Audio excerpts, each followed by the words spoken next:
After a reckless night at the club with the man she thought she was fooling me over, my wife woke up in a hospital bed, a shattered leg and a savage message slashed into her back. You heard me. Carved. 3 furious, blood-smeared words stretched across her spine, in a jagged scrawl no tattoo artist would dare copy. Property of a liar. As for her precious lover, Tyler lay half alive in the ICU, eyes rolled back, tubes snaking from every hole, while cops stalked the waiting room like wolves sniffing blood. And me? I was miles away, lounging by the fireplace, swirling whiskey in my glass beside his wife, Candace, watching breaking news flash across the TV. My phone buzzed against the table. Detective Walker. Unknown number. Mr. Taylor, mind answering a few questions?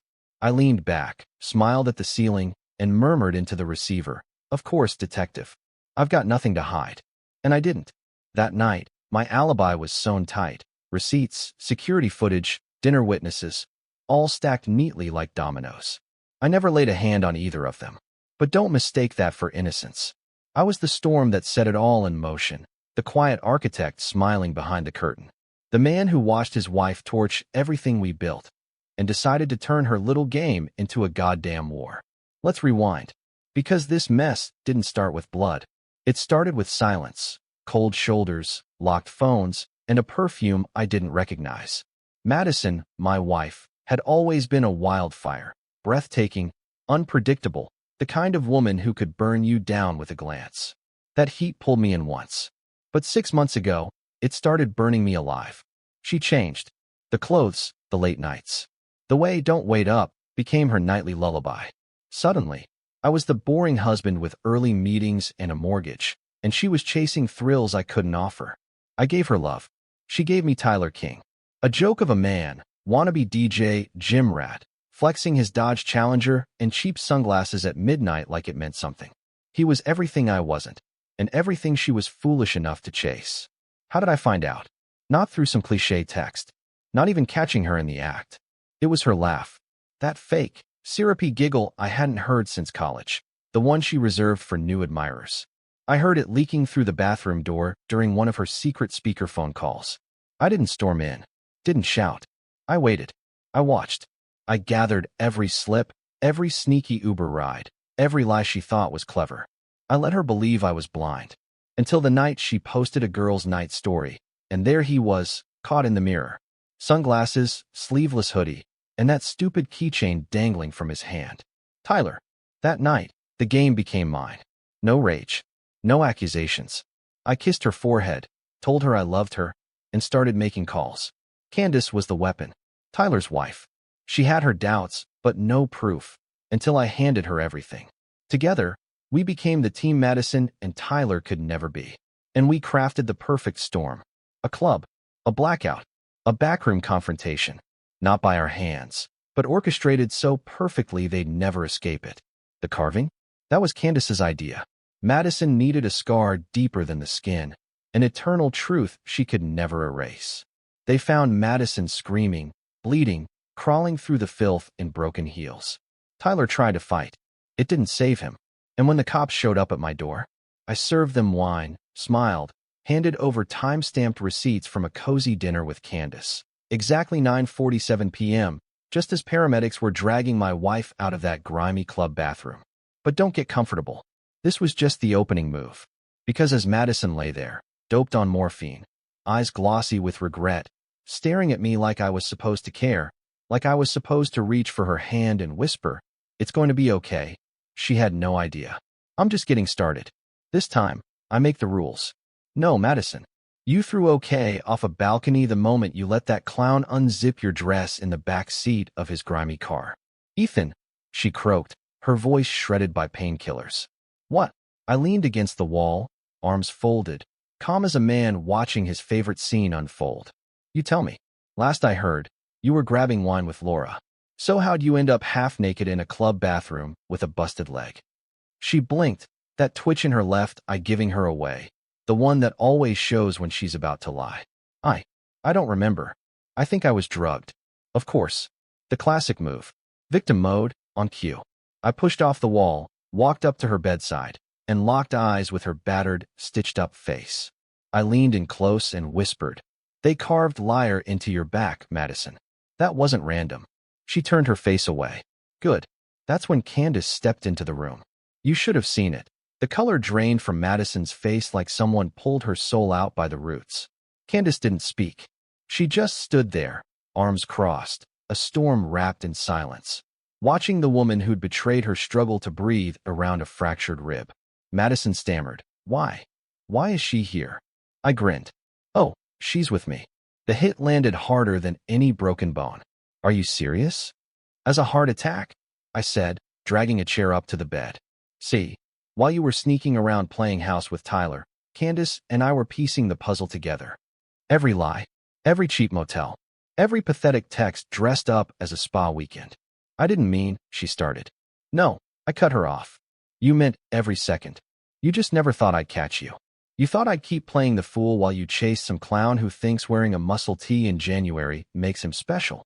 Tears welled in her eyes, the kind she only shed when she needed something. "You think I wanted this?" she hissed. "You think I planned for Tyler to get hurt? For me to end up like this?" Candace finally moved, stepping closer until her shadow swallowed the bed. "No," she said coldly. "You planned for me to stay stupid. You thought you were slick, Maddie. You were just loud." She reached into her bag and tossed a flash drive onto the hospital tray with a hard clatter. "Club security footage," Candace added. "And yes, your husband and I made copies." Madison's mouth flapped open, then closed, like a fish choking on dry air. "This is insane," she whispered. "You're framing me." "No one needs to frame you," I said, rising from the chair. "You built the gallows yourself." I shrugged on my coat and stared down at her one last time. "You know what hurts the most?" I asked. "Not the affair. Not even the lies. It's knowing I never even mattered enough for you to hide it better." Her lips quivered. "Ethan, please." I shook my head slowly. "No, Madison. Save your breath. You're going to need it to explain this to your mom. And the lawyer," I added. Her eyes went wide. "Lawyer." I smiled. "I'm divorcing you. The house. Gone. The car. Gone. Those precious little social media deals you bragged about. Gone." I leaned down, voice low. "And when the nurses ask what happened to your back, you'll have to lie again. Because the truth will humiliate you." Candace and I turned and walked out. We didn't speak until the elevator door sealed us inside. "You sure you're okay?" Candace asked quietly. "No," I said, "but I'm done being quiet." And as the elevator slid down, I realized something. This wasn't my ending. It was my beginning. You know what they don't tell you about revenge? It's not loud. It's not messy. It's clean. Surgical. And the best part? They never see it coming. 2 weeks before Madison's hospital bed became her crown of shame, I sat at our kitchen table, flipping pancakes, kissing her good morning like the doting husband she thought she still owned. Meanwhile, behind the scenes, Candace and I were planning a different kind of ceremony. A takedown so perfect it made a wedding look sloppy. We had everything. Phone records, screenshots, hotel reservations under fake names so stupid it was almost insulting. Mr. and Mrs. Knight. Seriously? We weren't just watching Madison and Tyler. We were studying them. And Tyler had a pattern. Every Friday, like clockwork after his gym session, Tyler would hit the same bar on 8th Street. Thought he was slick. Always parking around back, texting Madison to wait 15 minutes so they wouldn't be seen together. She'd show up in that red leather jacket she bought behind my back, the one she claimed was a gift from Laura. Funny thing, Laura moved to Chicago last year. Their favorite spot? Velvet Room. A dark, neon-smeared mess of a club where secrets dripped like spilled drinks and security cameras conveniently malfunctioned. Except one didn't. That camera, mounted above the emergency exit, caught everything the night I finally pulled the trigger. Candace and I had a man inside. Leo, a bartender with a deep hate for Tyler. Said the guy never tipped. When we asked about the back room, Leo just smiled and said, "I'll leave it unlocked." That night, Madison wobbled in on heels too high for sneaking, lipstick already smudged before her first drink. Tyler met her at the door like a stray dog, handsy, whispering filth into her ear. They stumbled laughing into the back room. Their last laugh. Leo kept the lights just right, dim enough to hide shame, bright enough to reveal the truth. And here's the brilliance. I didn't hire anyone to touch them. I didn't have to. Tyler had burned enough bridges for someone else to want a piece. All I did was tip the right person off about where they'd be, when, and with who. Madison was just collateral damage. And you know what? I don't lose sleep over it. She carved that betrayal into us long before anyone carved into her. The media went wild. Club attack leaves 2 injured. Motive unknown. Photos leaked. The jagged message on her back going viral overnight. Property of a liar. T-shirts printed. Memes exploding across every platform. Madison couldn't delete fast enough. Sponsors dropped her like she was radioactive. Fitness brands. Modeling gigs. The influencer queen was dethroned, reduced to a laughingstock. As for Tyler, he's still unconscious. Stable but critical. Candace visited him once, stood over his battered body, and whispered, "I hope you hear me, Tyler. I hope you dream about this every night. You destroyed your family for a woman who couldn't even lie properly. Cold. Surgical. Perfect." Back home, Madison had no idea how deep the knife cut. She tried texting me. "Please talk to me. I never meant for it to go this far. I love you." I never replied. Because her love was just lipstick-stained lies and moans slipping through walls. Now it was my turn to vanish. I took a leave from work. Booked a trip. Left the house hollow and cold. No note. No warning. Just emptiness. Let her sit in the silence she created. Let her choke on it. I wasn't gone forever. Just long enough. Long enough for her to wonder if I'd ever walk through that door again. I disappeared for 5 days. No calls. No posts. No footprints.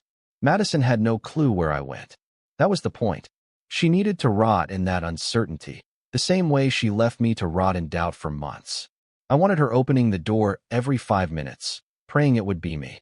But I was already oceans away, somewhere warm, somewhere quiet, where the only sound was the crash of waves and the sweet, golden silence of her absence. And you know what? I didn't miss her. Not even a little.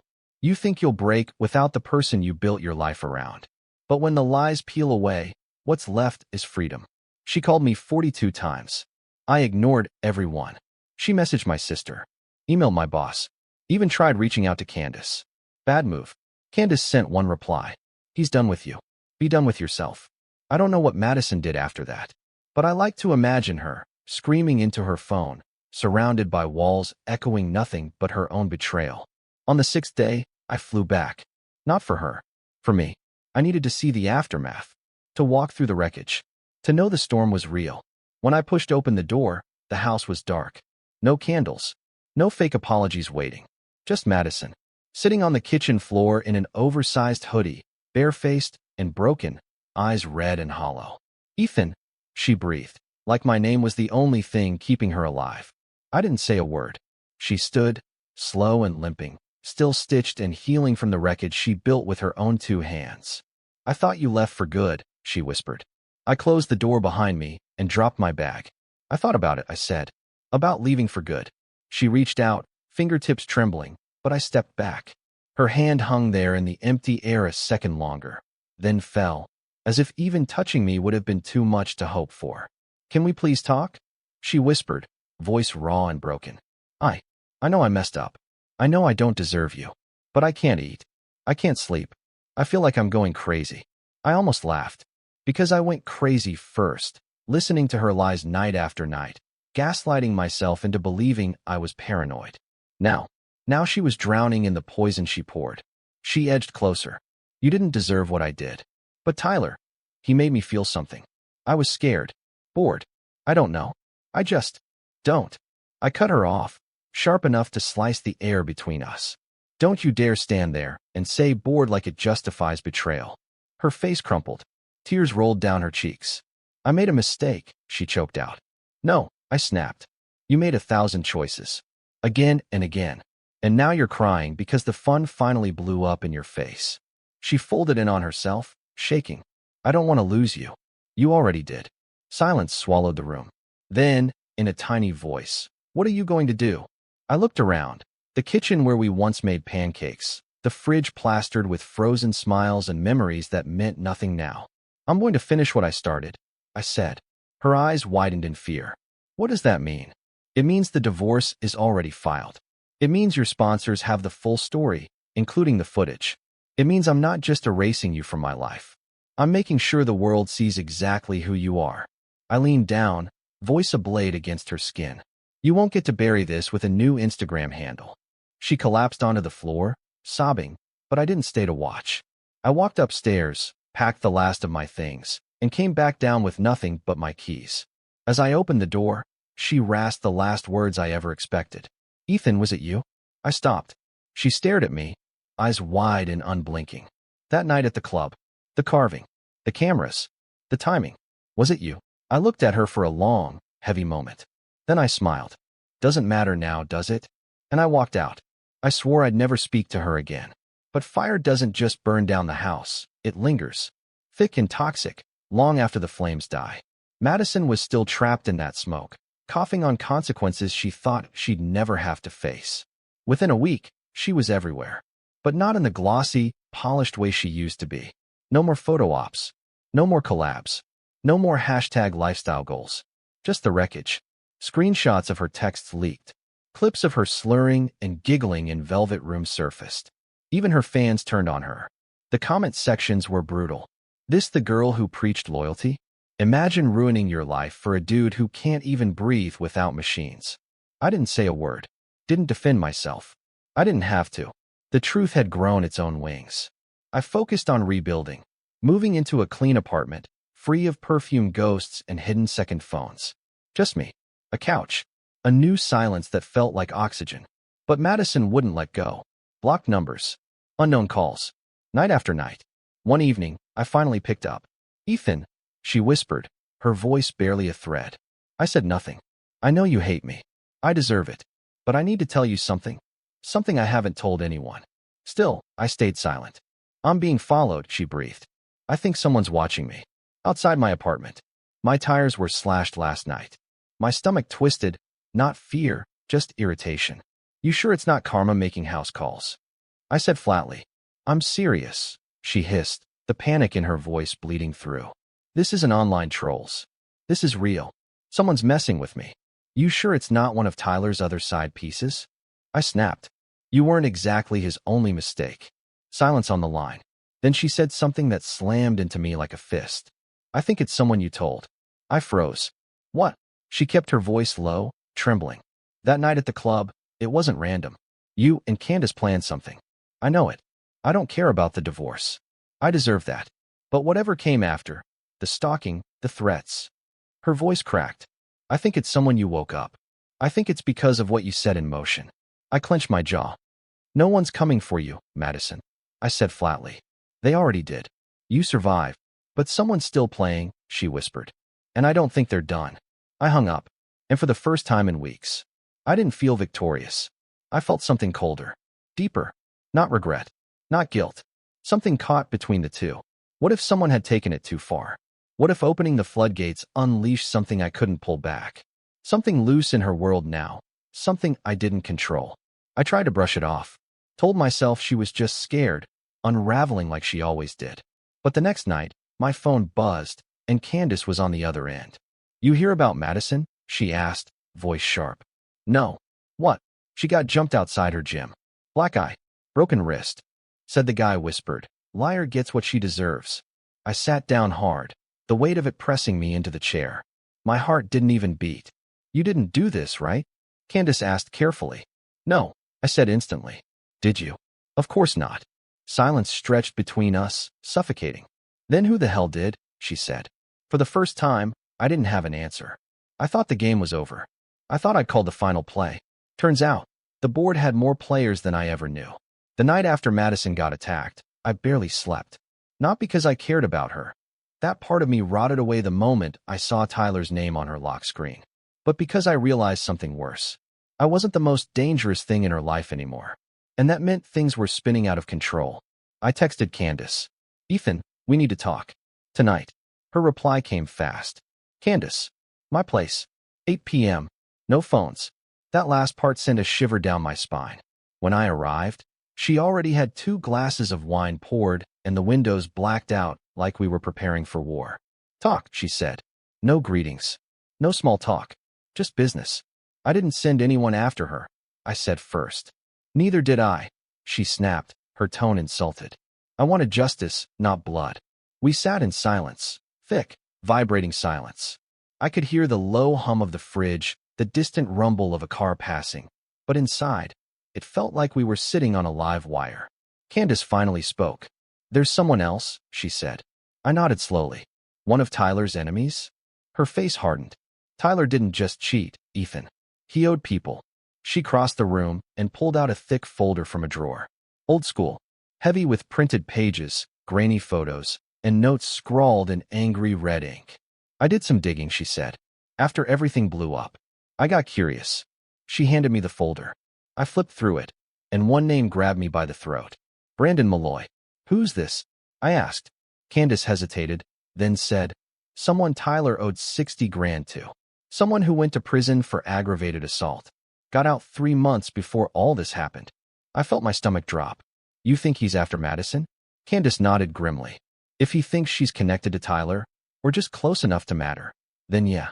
I leaned back, rubbing my temples. None of this was part of the plan. I wanted her embarrassed, ruined online, shunned by the people she tried to impress, not beaten bloody in a parking lot. Candace sat beside me, voice softer now. "You should warn her," she said. I let out a bitter laugh. "After everything she did to us." "This isn't about forgiveness," she said. "It's about not becoming them. We wanted revenge, not destruction." I looked into her eyes and saw it. Not love, not pity, just someone else who had been through fire and didn't want to see it spread farther. So the next morning, I did it. I called Madison. She answered on the first ring. "Ethan," she breathed, her voice cracked and broken. "Listen carefully," I said. "You're in danger. And it's not from me." I took a breath. "It's from someone Tyler screwed over. His name is Brandon Malloy." Silence crackled between us, then a broken whisper. "I know that name. Tyler mentioned him once, said he'd kill him if he ever got out." "Well, guess what?" I said. "He's out. And he might think you're part of Tyler's games." She didn't speak. "I'm not calling again," I added, my voice hard. "Get out of town. Now." I hung up before she could beg, explain, or cry, because as much as I hated her, I wasn't going to let her die. Not like this. But what I didn't know then was that Brandon Malloy wasn't just after her. He had eyes on everyone who had ever touched Tyler's wreckage of a life. And that included me. I thought I was out. Clean. Free. Brandon had different plans. It started with a note. No envelope. No signature. Just a torn scrap of paper jammed under my door. Thick black ink. Jagged and angry. "You played a part. Now you pay a price." I stared at it for a long time, the letters practically vibrating with rage. I didn't panic. Didn't run to the cops. Not yet. Instead, I checked the hallway cameras. Nothing. The footage cut out neatly between 2:16 a.m. and 2:24 a.m., an 8-minute blackout. Perfect window. Classic professional move. Whoever did this wasn't some drunk troll. They knew how to move. And that meant it was time to stop pretending this was just Madison's nightmare. I called Candace. She picked up on the second ring, her voice sharp and brittle. "He found me too," she said before I could even open my mouth. "Dead bird on my porch." Neck snapped. "Jesus," I muttered, pacing the floor. "All right, we need to meet. Figure this out." "No," she said firmly. "We need to disappear. This isn't a game anymore." She was right. But I wasn't ready to run, not yet. Because this wasn't just a threat, it was a message. And messages always mean something. So I dug in. I called Drew, an old friend from college, now deep in the cyber world. The kind of guy who could make secrets bleed. I sent him the note. Everything Candace had uncovered. Names, dates, scams, debts. By the next day, he called back. "Ethan," he said, voice tight. "You're on a list." My blood turned to ice. "What kind of list?" Brandon Malloy kept records while he was locked up. Letters. Names. Connections. You, Candace, Madison, even Tyler's old gym trainer, flagged. "Flagged how?" "Red ink," he said grimly. "Inmate code. Red means final." I sat down hard, my mind spinning. "He's not after revenge," Drew continued. "He's after a purge. He thinks everyone tied to Tyler screwed him over. Whether it's true or not. Doesn't matter." I didn't even say goodbye. Just hung up, my hands numb. This wasn't a grudge anymore. It was a war. That night, I packed a go-bag. Essentials only. Cash. Burner phone. Fresh IDs. I wiped my laptop. Changed my number. And then I did one last thing I swore I wouldn't. I called Madison. She picked up instantly. Her voice was a thin thread of breath. "Hello. It's me," I said. "You need to stay gone. Tonight." "I'm already gone," she said. Checked into a motel 2 states away. I didn't think you'd call. I had to, I said simply. We're all targets now. She went quiet for a long beat. Then, in a voice so small it barely reached me, she said, Ethan, you think I deserved all this? I paused, the old rage flickering at the edges. No, I said finally. You deserve to be exposed. Not hunted. I didn't know Tyler owed that man, she whispered.